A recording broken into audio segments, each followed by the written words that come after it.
What? There is some brand new UAP video that just dropped, possibly shot from a Navy ship, once again, off the coast of Southern California, which for some reason, has been this very, very weird hotspot for all kinds of unidentified flying objects that don't seem to care that there are all kinds of Navy warships that are out there training. Now, quick refresh about why this area matters so much. 2004, we've all seen this video that was showing what was described by Navy pilots flying off the U.S.S. Nimitz as a white Tic Tac that was zooming around in ways and speeds they just could not explain. In 2019, sailors on the U.S.S. Russell, again, off the coast of San Diego, seeing what they described in night vision goggles as upside down pyramids, and then brings us to today. This new infrared video just released by documentary filmmaker Jeremy Corbell showing what he says was an incident on the U.S.S. Jackson. It's one of these littoral ships, one of the highest tech ships that we have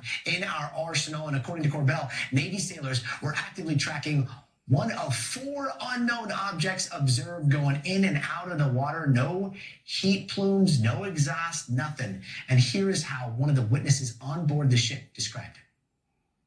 I go out to the bridge wing. I'm noticing things and lights on the horizon, and like city lights or any other ships that are out there. So seeing a light that is lifting up, you can see it. I know the difference between a light on the horizon coming up and a light coming out of the water. When you've been in the water more in your life than you haven't been, you know the difference.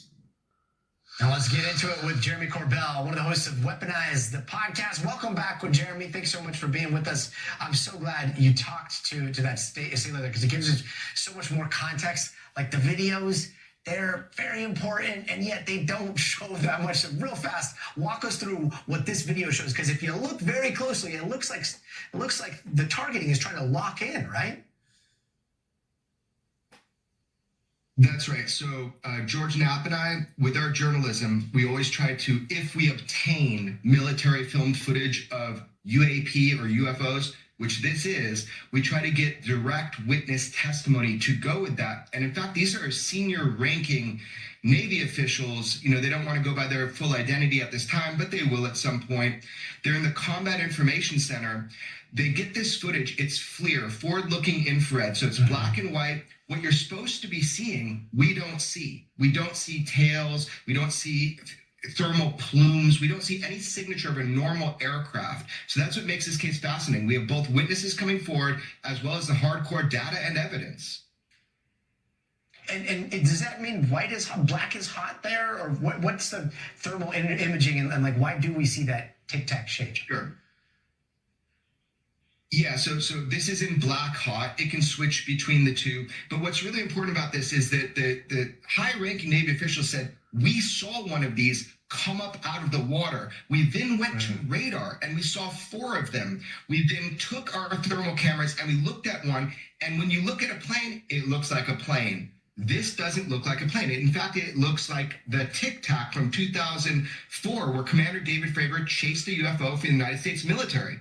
So look, it's tracked on radar, it's tracked on FLIR. We're lucky to have some of this footage that you're able to see now. But what you're not seeing, Gotti, is you're not seeing the typical signatures you'd see on an aircraft. This is a very unique propulsion system. It appears from this footage. And again, people have come forward and risked to bring this footage to me and George Knapp. And as journalists, we have a duty to put it out after investigating it. I'm glad that it's out now. Yeah, and I'm glad you're putting it out too. And again, you know, we are lucky to see those images, but what happens all the way before that is what's really important. And I mean, if you get a chance, go back and listen to what Commander Fravor said about what happened back in 2004. Opens your eyes. But Jeremy, I know you've been pushing for government disclosure on all this harder than anybody else I know. This administration seemed to suggest that they were going to get to the bottom of it, and yet so far, we are pretty well into this. Why aren't we seeing more tangible evidence from people that aren't just coming forward scared to lose their jobs and scared to lose their livelihoods? Why don't you think we're seeing the government say, this is what's going on? Yeah, well, that's changing. Easy way or hard way. As you know from the last hearing, when I brought the Immaculate Constellation information to Congress, we learned that there are thousands of high quality videos that the public has not seen of UFOs. The dam is breaking. People are coming forward. And George Knapp and I have already recorded with some of these whistleblowers. So we know that footage is coming out, those interviews. So I think it's just a matter of time that we're going to get more information on this. Look, it's a long haul thing. UFOs have been taboo for so long. It's now admitted that they're flying with impunity within our restricted airspace, and we have footage like this, military filmed UAP from a Navy warship in a critical area just off the coast of California. It's going to take time, but you got to be optimistic. You got to keep fighting, easy way or hard way, and this is going to come out.